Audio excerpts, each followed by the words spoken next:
Delimitation వల్ల చిన్న రాష్ట్రాలకి అన్యాయం. దక్షిణాది రాష్ట్రాలు ఇప్పటికే గాయపడి ఉన్నాయి. ప్రజా ఉద్యమాలకి దారి తీయొచ్చన్న రేవంత్.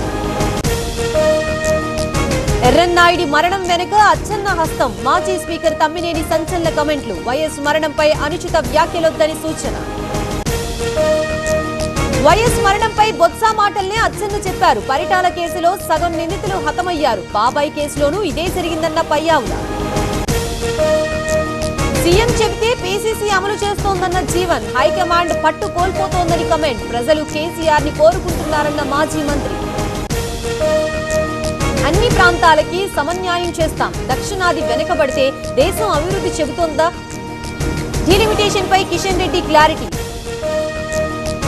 భట్టి అధ్యక్షతన కేబినెట్ సబ్ కమిటీ భేటీ. ఏఐతో ఆదాయం పెంపు దిశగా తెలంగాణ ప్రభుత్వం. ఇసుక, క్రషర్, మైనింగ్ అక్రమాలపై కఠిన చర్యలు. మాజీ మంత్రి గుడివాడకి జైలు శిక్ష. 2016లో రైల్వే జోన్ ఆందోళన కేసులో తీర్పు. అప్పీలుకి వెళతానంటున్న గుడివాడ. మావిగన్ వ్యవహారంపై కేబినెట్ లో చర్చ. క్రిమినల్ కుట్రల్ని తిప్పికొట్టాలన్న సీఎం. మంత్రులు ప్రజలకి వాస్తవాలు చెప్పాలని సూచన. అమరావతిపై విషం చిమ్ముతున్నారు. వైసీపీ నేతలు పార్లమెంట్ లో బాయ్కాట్ చేశారు. రాజధాని అంటే జోక్ అయిపోయిందన్న రామ్మోహన్. అమరావతికి 2 లక్షల కోట్లు కావాలి. మావిగన్ కి అందులో 10% చాలన్న సజ్జల. మావిగన్ అంటే సీఎం కి వణుకు అన్నారు కాకాణి.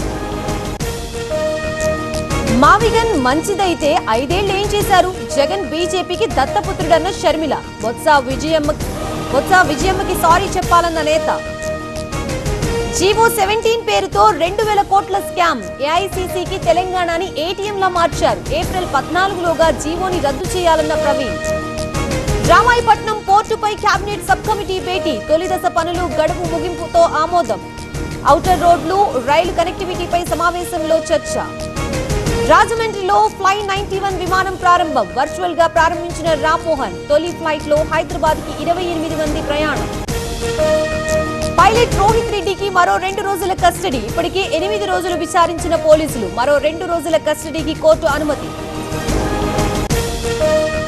లొంగిపోయిన 42 మంది మావోయిస్టులు. మావోయిస్టు రహిత రాష్ట్రంగా తెలంగాణ. పీఎల్జీఏ పూర్తిగా కనుమరుగైందన్న డీజీపీ.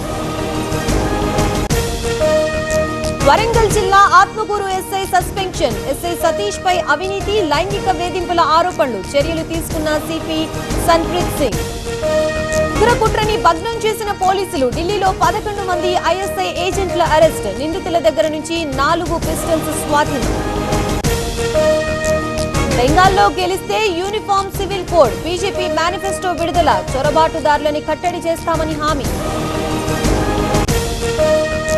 బీజేపీని నమ్మలేమన్న మమత. కేంద్రంలో ఒక్క ఏజెన్సీ తటస్థంగా లేదన్న దీదీ. 60 లక్షల హిందూ ఓట్లని తొలగించారని ఆరోపణ.